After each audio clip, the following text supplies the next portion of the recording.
Hey everybody, Israel on the brink of war.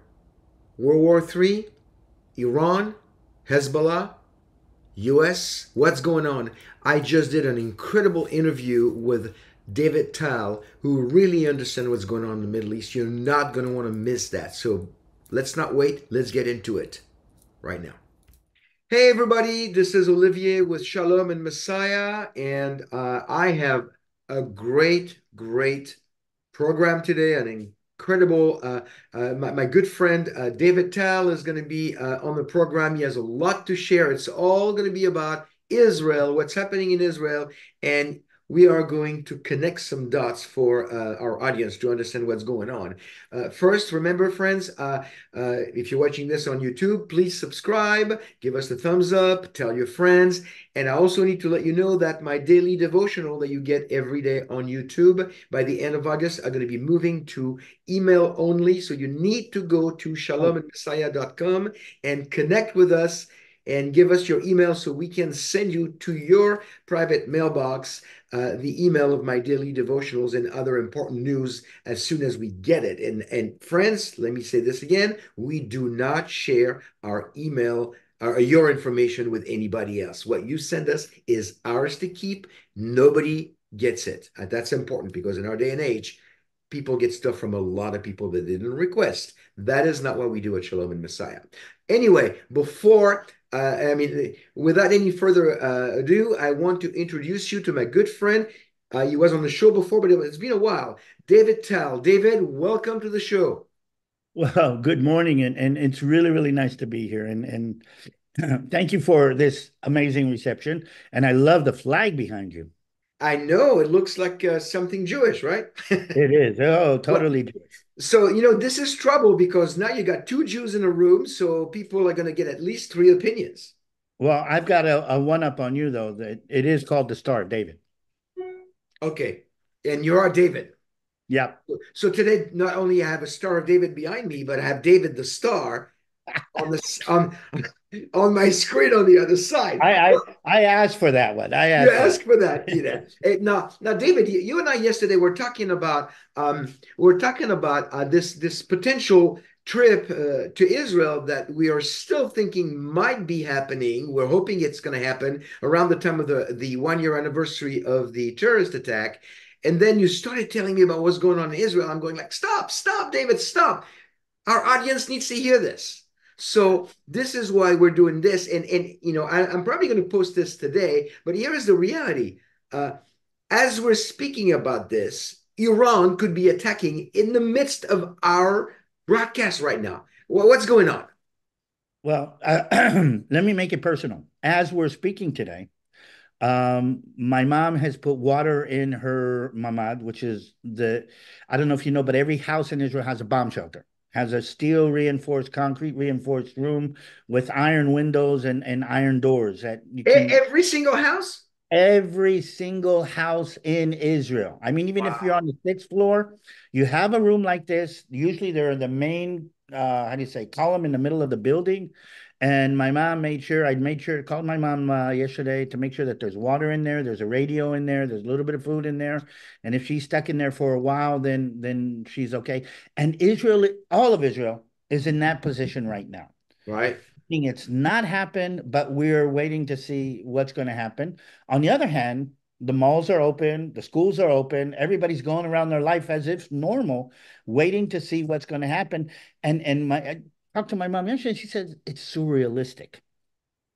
It's surrealistic. I mean, you know that there's going to be missiles coming in from above. You know, you look up at the sky, it's really blue, and it's all beautiful and peaceful, but it's coming, and everybody's in that kind of situation. So that is the personal situation in Israel. We can go into the politics and everything that's connected to it. Now, last was it April 13th when Iran attacked? I believe it's the date. When they attacked, they shot like over 300 missiles directly from Iran to Israel, which was unusual because usually they use their proxies, and we'll talk about Exactly. that in a minute.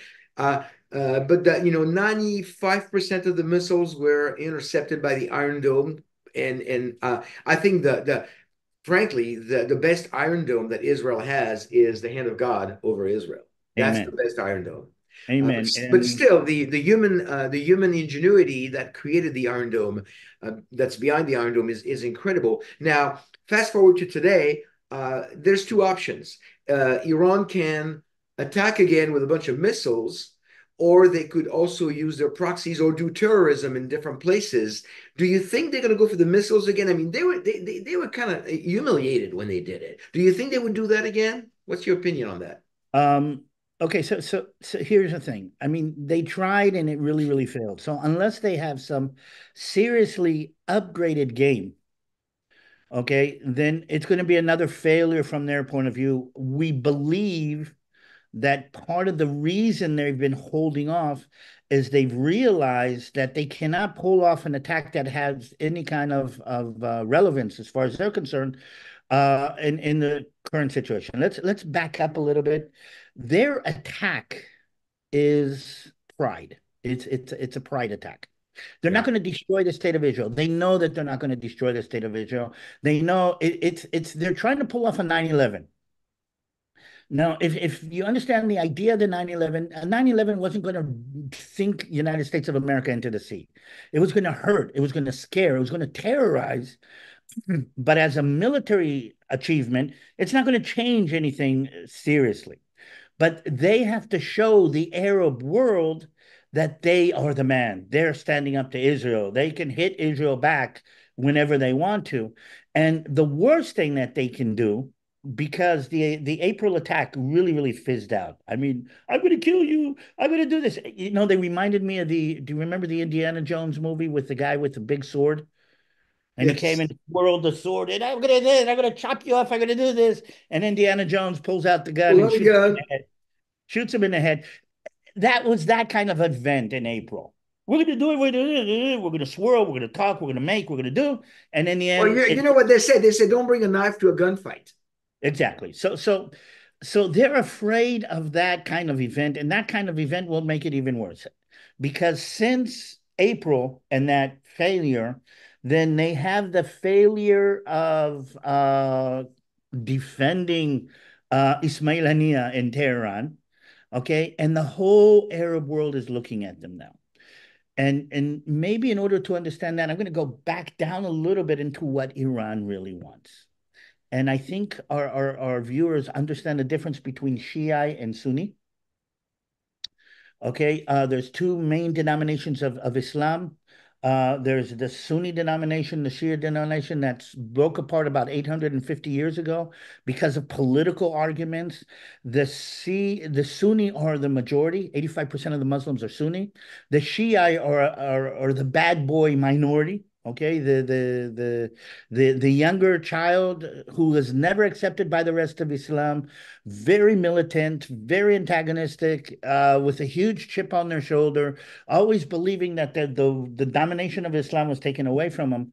And now they're trying to return to their leadership role in Islam.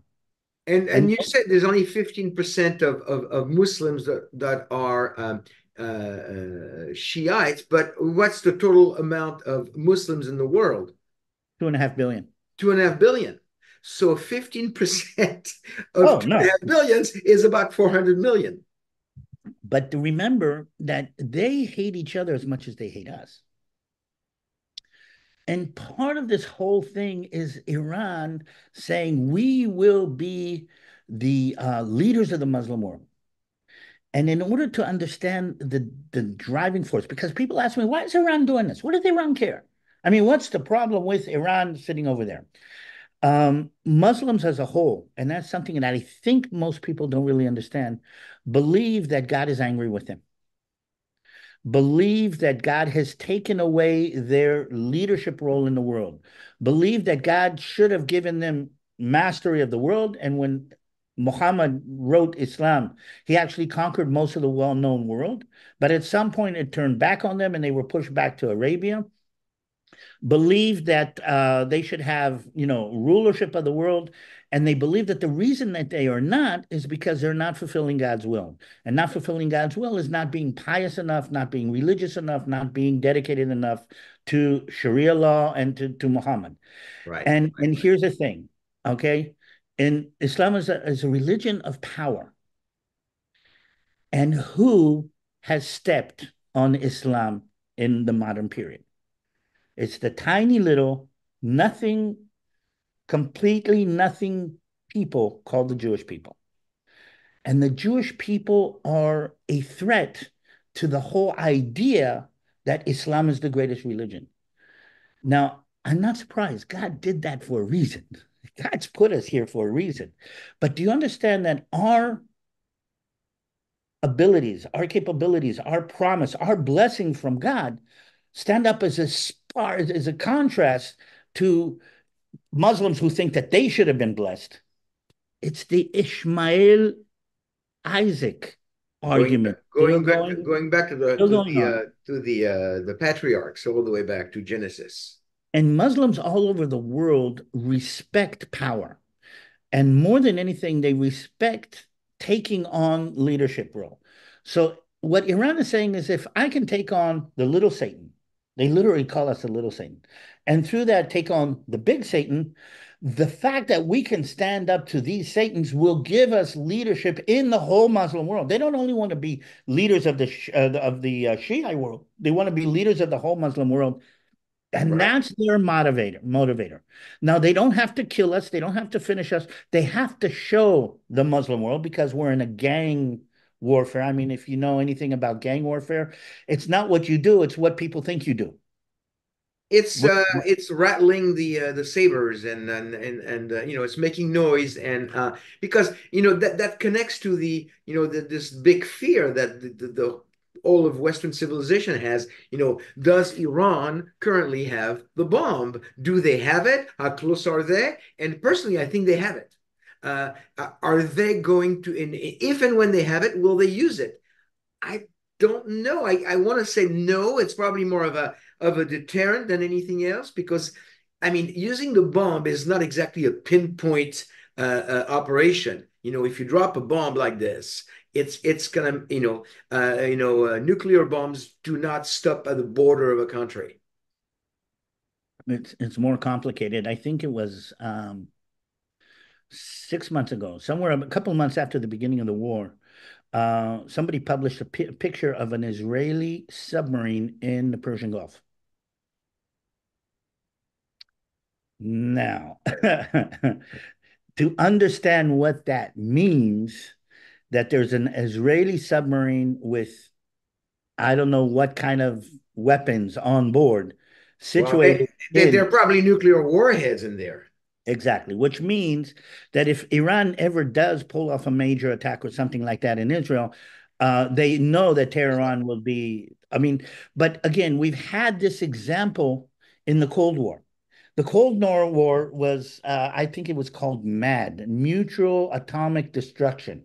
The world was on this brink of, okay, we've got enough, the Soviets had enough a nuclear power to wipe out the world. The Americans had enough nuclear power to wipe out the world. So if we can wipe out each other, that keeps each one of us from wiping out one side.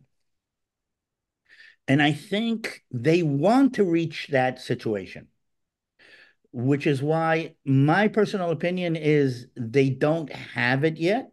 Because if they did, they would have to pay a price on the world stage to have it. And they don't want to pay that price yet, but they want to get all of the ingredients. It's like they have, in the kitchen when you're making something, you put all the ingredients on the table and you have the cheese and you have the meat and you have everything lined up. Okay. All the bowls are ready. All you have to do is mix it together and put it on the stove. Wait, the cheese and the meat in the same meal? They're Iranians. Oh, okay, you scared me. Speaking like a true Jew, right? So no, but I get your analogy. So you don't think they have it? Okay, another thing that I'm really concerned about, and it's interesting. I was talking to our dear mutual friend Rob this morning, uh, and he brought up a point, and I promised him I would not mention his name online. So you know, I lied because I really Was it? Rob. He has a lot of wisdom actually, and I appreciate his wisdom. And he said Yes. this morning something that I thought was interesting, and I want your opinion on that. He said, I think that Iran and its proxies, what they're trying to do right now, and I mentioned that to you yesterday, this idea of psychological warfare. We're going to do it, but we're not going to tell you when. It could be today, it could be this afternoon, it could be another week. But you can't sleep at night. I mean, it's this idea that it could happen anytime. And Rob mentioned to me, he said, Olivier, I think what they might be trying to do is to completely destroy any chance of tourism in Israel so that they could destroy the Israeli economy further, and you could actually do a lot of damage to a country by destroying. Look at what happened in Iran when the sanctions were on under the previous U.S. administration. So you could destroy a country economically, not as bad as killing everybody, but it could be very damaging. Thoughts? So definitely the damage to the Israeli economy, both because of tourism, not only tourism, by the way. I mean, think about this: the whole north is closed off. I mean, we had factories, we had industries, we had things in the north, and they're all turned off. The whole northern border is moved away. Tourism has moved off, but I read a very interesting article yesterday about how much is Israel making off of this war. Now, do you understand that the whole world is dealing with missile threats? I mean, this whole war is a result of a change in military technology Right. that allows, how do you say, low-tech players to impact high-tech players much more than they could using missile technology. Now, Israel has been at the forefront of this. I mean, I don't know if you remember, Yom Kippur War, Israel was surprised by anti-tank and anti-aircraft missiles. It was brand new. Okay. 1973. 1973. So we're at the how do you say the forefront of the missile technology war. Now missiles have allowed the Hamas, which is a tiny little hole in the ground, putting together fertilizer, sugar, and chemicals in order to create explosives and shoot that on you. If they can do that and impact you, then Israel has a problem. And what I'm trying to say is that Israel actually leads the world in anti-missile defense systems. Iron Dome is one. The Arrow 1 and Arrow 2 are two. The David Sling is three. All of these are layers of missile defense systems, okay, that have been protecting Israel. I mean, think about this. Tens of thousands of missiles have been fired in Israel, and the casualty rate inside Israel is very, very low. Yeah. The only reason for that is we've been spending billions on developing these, what I call passive weapon systems, meaning they don't shoot at the enemy, they actually attack the enemy's defense. Their armor, their iron dome. Well, wait a minute. The whole world is saying that Israel is the oppressor. So what are you talking about here? And we lead the world in passive technology. Exactly. Okay, but here's the weird thing. We are selling billions of dollars of this technology to the world now. We're proving to the world what you need in order to defend yourselves against terrorism. So the arrow, I mean, I know the Houthis are really terrible. They shot something like 400 rockets at us over the cause of this war. But that was an amazing sales pitch, and we are selling Arrow 2 systems all over the world today. We're selling Iron Dome systems. So there's a counterbalance. I know it sounds weird to say this between the amount of income that Israel has lost. Uh-huh. This fires Are you getting some rockets, news? rockets in the north. Oh, We're all kind of this. Anyway, so what I'm trying to say is Israel's economy hasn't really suffered that much from the loss of tourism. What we have suffered is from our reservists on in uniform, and when you lose when you pull reservists into uniform, you lose three times. I don't know if anybody ever when you take somebody out of his regular line of work, you lose his contribution to the economy. Then you have to pay him a salary. So you lose his salary. So you don't get the contribution. You still have to pay him, okay? And then he's in a military service, so you have to equip and arm him. I mean, you are losing money three times for every soldier that is taken out of the economy and put interesting. into uniform. And I never thought of it. That's a good point. Thanks for bringing that up. that is the main, I think, aspect of what this is going. And one of these days, at the end of all of this, we're gonna have a conversation about a country in PTSD. Or what?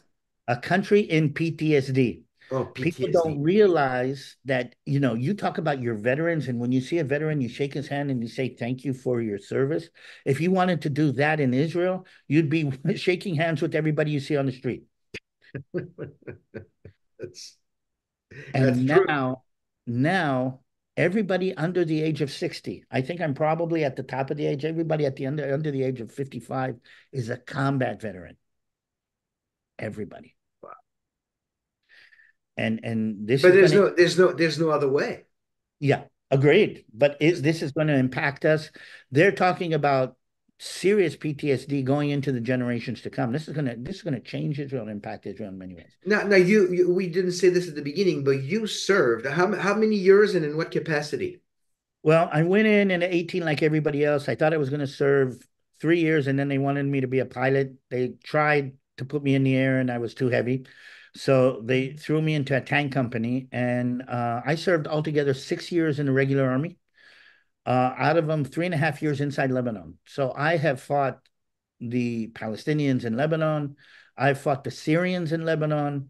When I finished my regular military service, I went into what we call reserves, and I did a month a year for 30 years. So if you want the whole thing, probably about 9 years in uniform as a commander of a tank company. It's 11 tanks and whatever. So, But go ahead. when I finished, I went into what would I call it? Security work at the Israeli embassy in Cyprus and in Paris. So I've That's got right. You worked in my both of it, country. both of it, yeah.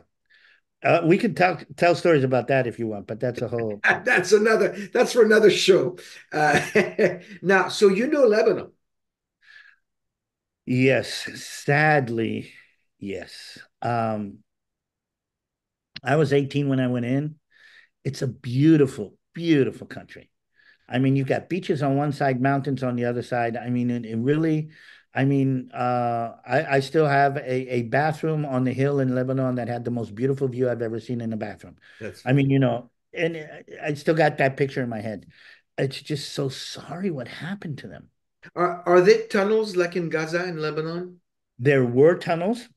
Okay, but when we started closing off tunnels, the cross-border tunnels were closed off in Gaza. By the way, that's why they came across the fence. They didn't come underground.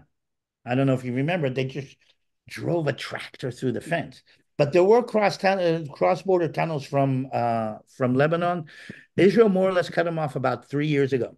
We kind of realized, brought in the technology needed, and cut those off. Okay. So we're waiting to see what kind of attack. But the way I said, let's move away from the view of the linebacker to the view of the cable camera on the football game. And Yeah. I'm going to go even higher. I'm going to go into the Goodyear blimp here a minute. Okay. And I think one of the things that people don't realize that if Iran wanted to attack, they would have. There is a hesitancy in the Iranian side to attack. Now, they might have been waiting for Tisha B'Av for all of that reasons. And we will know if I'm right about this or not, probably in about 24 hours, because Tisha B'Av Starts is tonight. is kicking in 5 minutes in Israel.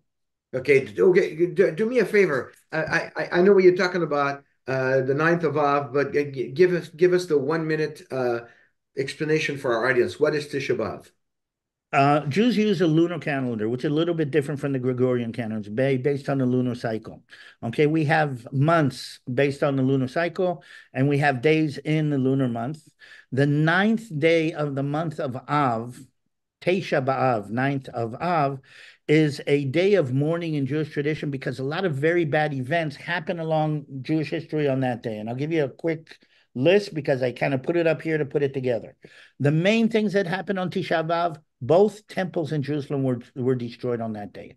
The first temple that was destroyed by the Babylonians, the second temple that was destroyed by the Romans. But there are other events that took place on Tisha B'Av according to Jewish tradition.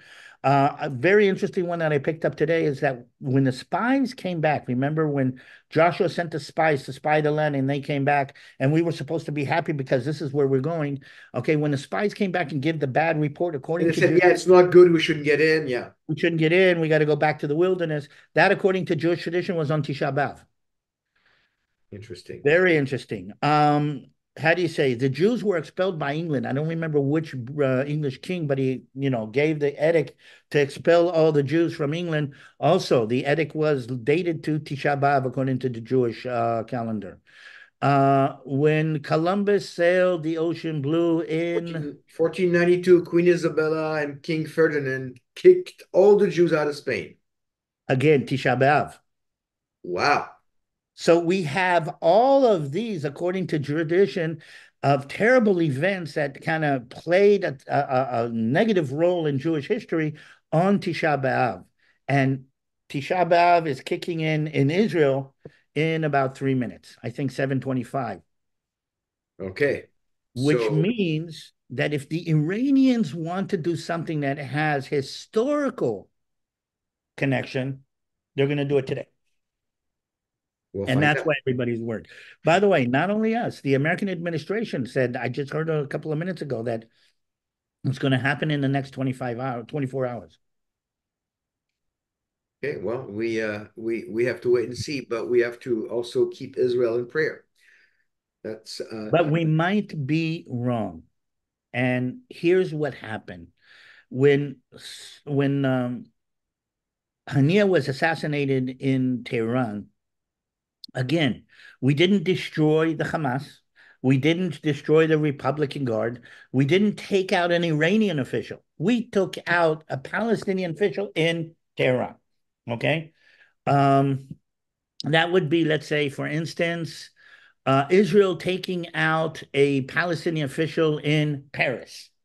Yes, the French government would be really upset, but it wouldn't be the first time that bad people were taken out in Paris. I mean, Russia does it all the time. I mean, would the French retaliate by firing rockets at downtown Tel Aviv? I doubt it. right.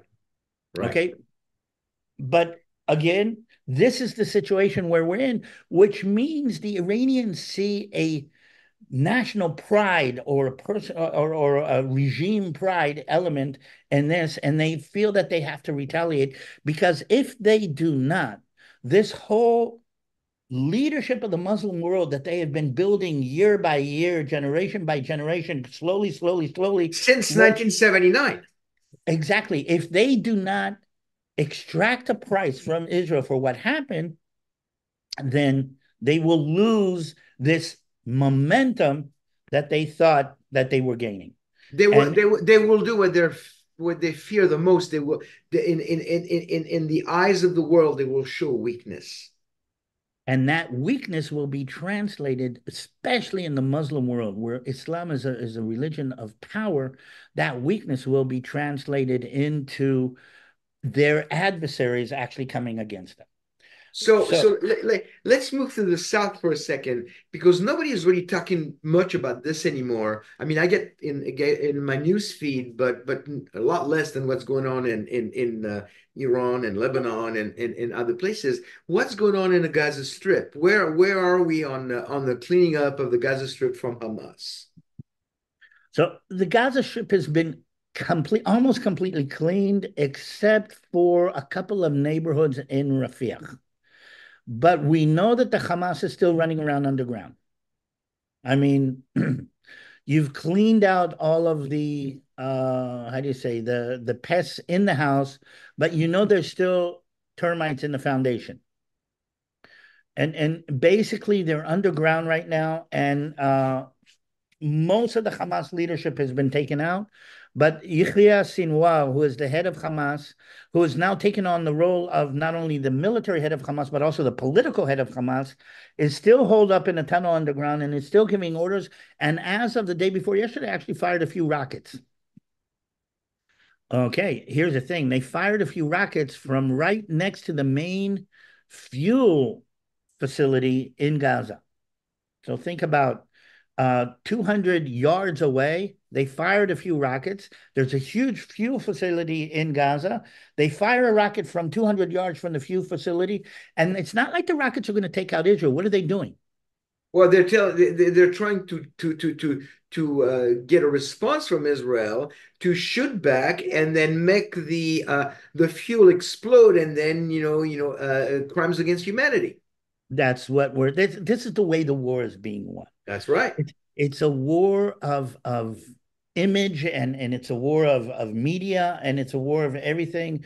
And again, we're seeing this again in everything that is being taken place. So and so the situation is in Rafiah, the last. I mean, if we ever get to Sinwar, that'll be the end. But if we don't, okay, there is a pause. The United States of America is using every bit of influence it has over Israel, including threatening to cut off arms in order to make Israel sign what we call a hostage deal, what the Palestinians call a ceasefire deal. How many And hostages left?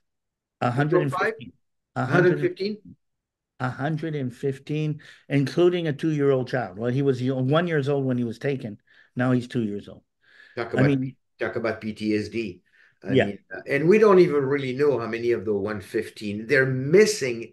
We don't know if they're still alive. You know why I'm holding up 5 fingers? No. 5 of them are American. 5 of them are American. Now, you tell me what would happen if anybody else in the world took 5 American hostages anywhere in the world. What would happen? Oh, it'd be all over the news, and the government would do everything they can to get them. But it's in Israel, nobody cares. And that's part of the problem that we're dealing with right now. So, Yeah, Olivia, the hypocrisy is enormous. So that's the situation. Everybody's on hold in order to reach a hostage agreement. Let's say this. What is today? Thursday, there should be another meeting between the Palestinians and the Israelis, or between the mediators and the Israelis, because we don't meet with Hamas, we meet with the mediators. The mediators are the United States, Qatar, and Egypt right now, who have all said that it's all ready. Everybody's saying it's all ready. All we need to do is sign it. The Biden administration is begging Israel to sign it, and they're doing it for political reasons. Because if they do manage to pull off an agreement that'll stop the war, then she will. that would look really good in 2 months away from a presidential election when they have nothing to show for. Exactly. So the only thing they could show is we have pushed Israel into a corner where they had no choice but to agree to an agreement. I am sure that we're. I don't know. I got to be careful because there still are hostages in there. But to sign an agreement right now would I think create a problem. But everybody's saying sign the agreement and that'll stop the whole war in the Middle East.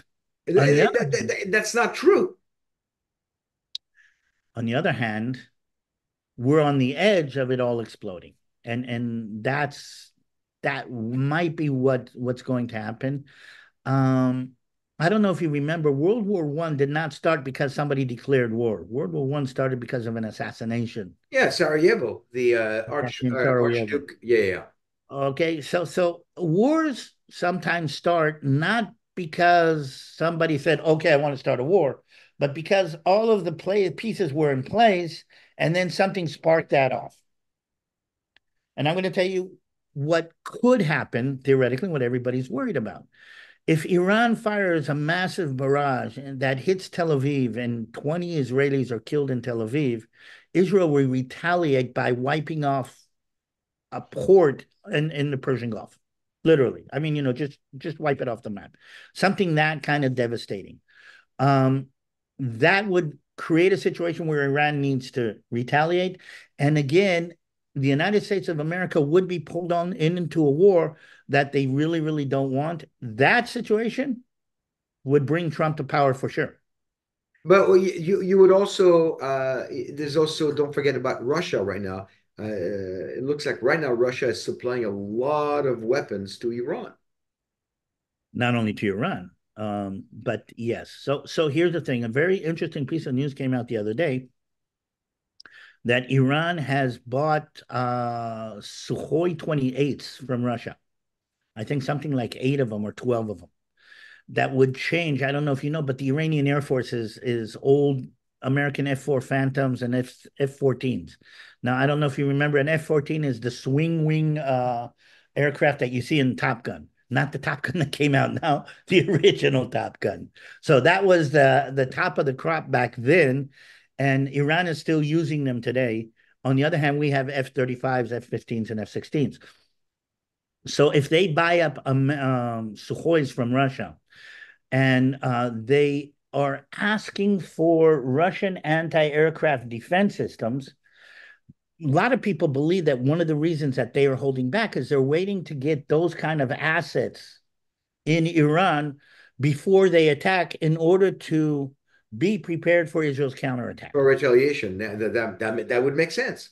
That would Yeah, make but let's be clear. If they get the planes tomorrow, they won't be able to use them for weeks or months. I mean, you don't receive a very sophisticated attack aircraft and put it into place. So the only way that that could play a reason or a part is if the equipment comes with the personnel.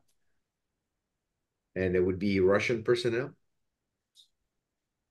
Do you have any indication that's a possibility, or it's just a No, I've not heard anything. But if they are asking for it to play and they're hoping for it to play a role, it has to come with the personnel. It's not enough to give somebody an S-300 anti-aircraft battery and not give the personnel. I mean, you don't get used to using that for weeks or months. right? That's complicated, and and they're expensive, so you don't want to make mistakes. And so yeah, but coming with a personnel would make a lot of sense. So right now, really, we are literally sitting on a big powder keg, Yeah. and it's well, there's so much more we can do, but I want to, I don't want to make the programs too long for people, and because it's so much information. Uh, we haven't even talked about your how to connect to you. How can people connect to you, David? I mean, you still doing it. I see it on your T-shirt, the Balagan Connection, right? Yep. Well, so I have a YouTube channel called the Balagan. Balagan means mix up, mess up, everything that doesn't go according to plan. You mean YouTube, like regular life right now? like like what's happening. And again, we are the people of Balagan. I mean, think about and Olivia, before we go into that, I want to say something I think maybe that's been on my heart. Um, we're seeing a biblical style event playing out in the world today. I mean, we read stories like this, change the name of the actors, change the names of the powers, change the kinds of weapons. But Israel has been in these kind of situations. God's people, the Jews, have been in these kind of situations down through history. There's nothing new about what's going on. What I feel is that now it's our generation. Now it's our turn. And I think you would probably say you feel the same. I mean, think about my family living in the United States during World War II and the Holocaust. Okay. Think about people packing up their bags and moving out of Spain. Okay. After their whole life and everything, the only language they know is Spanish, and now they're being banished out of Spain. I mean, this is Tisha B'Av. Think about the people, and I'm going to have tears in my eyes saying this, watching the Romans destroy the temple. Yeah. And we're living through it again. And I'm asking myself, is this going to be another holiday? Is this going to be another day of mourning? Is it going to be another event like this for my people and my country? This is the kind of event that we are watching play out. I think people don't really realize how deep that is. But the dark side, you explained to us, okay, we're living through it again. This is really sad. This is tragic, and it could get worse, and it probably will. And I agree with you. There's a dark side to it, but I'm looking for a scripture in my Bible right now. I want to read something, and we'll probably finish with that. It's not a scripture you have never heard from me, of course, but I really like. I'm looking for Jeremiah right now. But here is the what I want to say is that, of course, I'm doing three things at once, so I can't I can't find Jeremiah. Here it is. Here it is. Here it is. Here it is. Okay, Jeremiah. Okay, so you're saying, this is tragic. This is going to happen again. The other side of that coin is that the positive side is that it could happen again. It will happen again. It's going to be tragic, but it can only happen again because we still exist. Yeah. And it's so here's the thing, it's in here we are against all odds, the Jews. We are, and I'm please, if you're listening to this video, if you're watching this video, don't hear this the wrong way. We, the Jews, are the living proof that God exists. We should not exist, but God promised, and you know where I'm going in Jeremiah, and then and we Well, while you find this, I want to give one illustration that I find is fascinating. This is again, I miss my father sometimes. This is his. Think about the Jews who have just exited Egypt and are standing on the beach of the Red Sea. And the Egyptians are on their way, and everybody is yelling, and they're saying, "We're done. We're finished. We're going to be gone. We're going to be destroyed. We're going to be wiped out." And the sea parts. and they probably went like, what's going on? And they did not expect that. Yeah.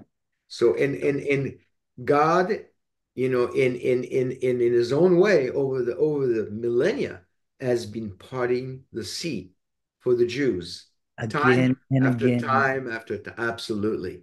And he will again. And in Jeremiah 31, 35 through 37, thus says the Lord who gives the sun for light by day and the statutes for the moon and the stars for light by night, who stirs up the sea so that its waves roar.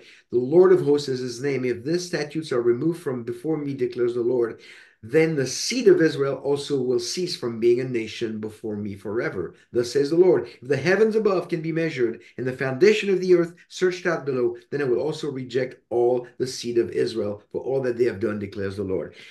David, when I quote the scripture, most people quote the scripture and they stay on the they talk about the idea that God is not going to allow for Israel to be destroyed. What I like to quote, and I'm sure you noticed that too, is the very last part of verse 37. For all that they have done, declares the Lord. The Lord already he knows that we have been disobedient. We have been turning our back on God, but he made covenants. You made the Abrahamic covenant, you made the Davidic covenant, the land covenant, the new covenant, and all those covenants with Israel, which are what? They're eternal and unconditional. And those covenants cannot be broken. They haven't been replaced by the church. They cannot be broken because God made them according to his character, not according to Israel's performance. And that's huge. But that's the same as us, Olivia. Listen, we're broken. We've done wrong.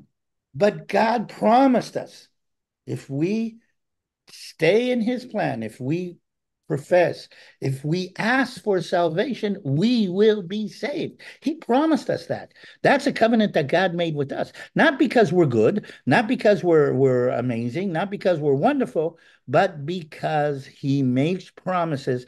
And I think I'm going to say God uses Israel, and this is a term that's been coming up as a promise advertisement. If you want to see that God keeps his promises, here's the advertisement. It's like the There you go. advertisement for promises. Here, look at Israel. I mean, this is who I am. If you Absolutely. this is who I am, and the indication of that is look at Israel because they were on the Red Sea, they were on the walls of Jerusalem, they were on the border of Spain, they were at the entrance to the gas chambers, and they're still here today.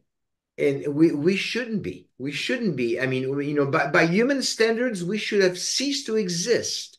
And in 1948, Israel was reborn as a modern nation, and that was a prerequisite for a lot of prophecies to take place, which are taking place in our day and age. Like today, David, we are watching our people. I'm watching our people from France, where I'm from, going back, making aliyah in droves right now.